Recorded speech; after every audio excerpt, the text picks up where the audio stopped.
racism. We have to end the no-bid contracts.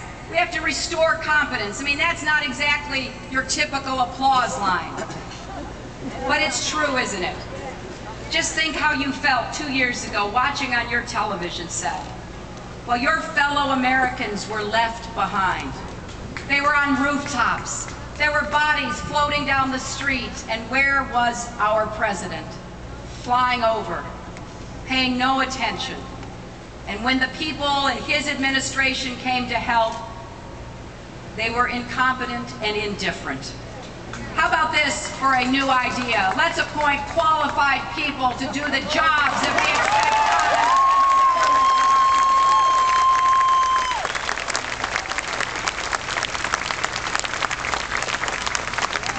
And fourth, we're going to reclaim the future for our children.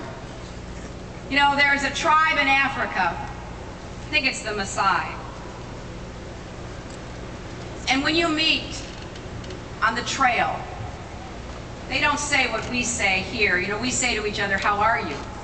And most of the time, we all say fine. Sometimes we stop and tell the truth. But with the Maasai, when someone meets another member of the tribe, they say, how are the children? Are the children well? My fourth goal is to reclaim the future for all of our children. And you know, some of our children are doing fine. They have loving families with a good house and health care and good education, but they're going into a world that is a lot less certain than the one we went into when I was their age. And then we have many, many children who are poor, who are sick, who are neglected. As I was walking down the street on my way here, I ran into a woman and her 2 sons. And she said, one of my sons has a serious medical condition. He's had 4 open heart surgeries already. She said, I just can't tell you what it's like not knowing from day to day whether we'll be able to pay for his health care. I want to be able to say to you as your president, our children are well. And the future we are creating for them is the future that we want for every single child, no matter whether they're ours or someone living far across our country.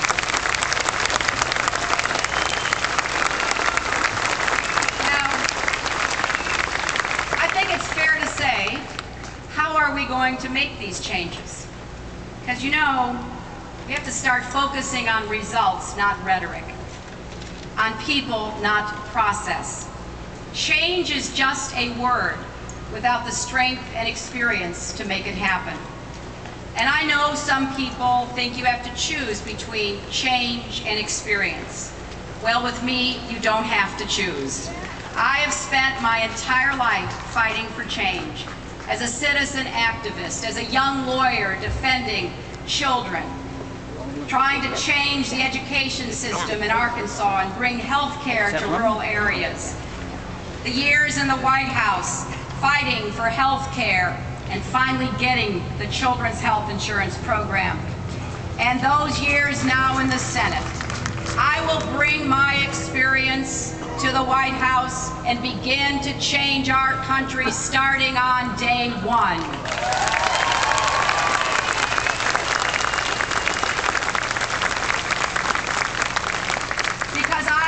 We're in danger of losing. You know, I'm from a middle-class family in the middle of the country. I was born in the middle of the last century, which seems like a really long time ago now. My father was a World War II veteran who came home from service and began to start his own small business.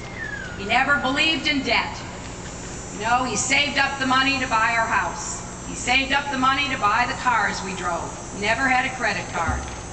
My mother had a more difficult upbringing, never got to go to college, but believed with all of her heart in education and in the promise of this country, and instilled those values in me.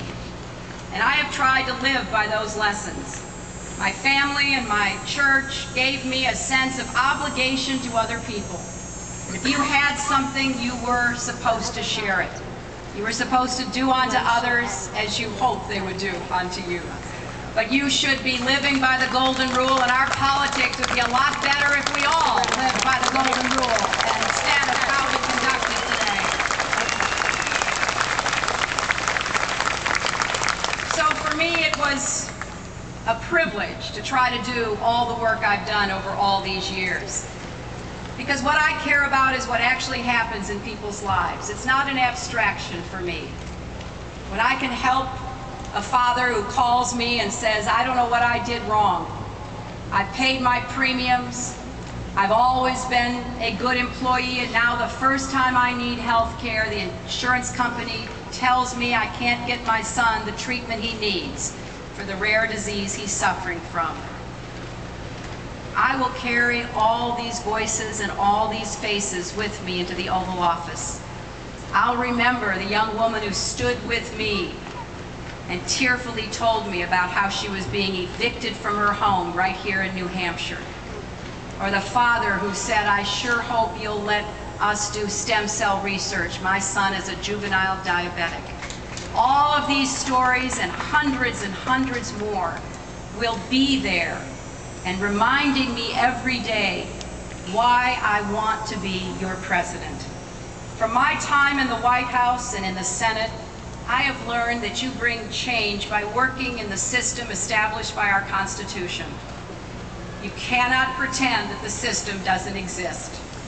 Think about what it took for Teddy Roosevelt to take on the trusts, or for Franklin Roosevelt to pass Social Security, or for Lyndon Johnson to give us voting rights and Medicare. They got big things done because they knew that it was not just about the dream, it was about the results. And that's what we have to do again. We need to dream big, but then we have to figure out how we get those dreams a reality in the lives of Americans. That's how we will get universal health care passed. That's how we will take the tax subsidies away from the oil companies and put them to work on behalf of green, clean, renewable fuel.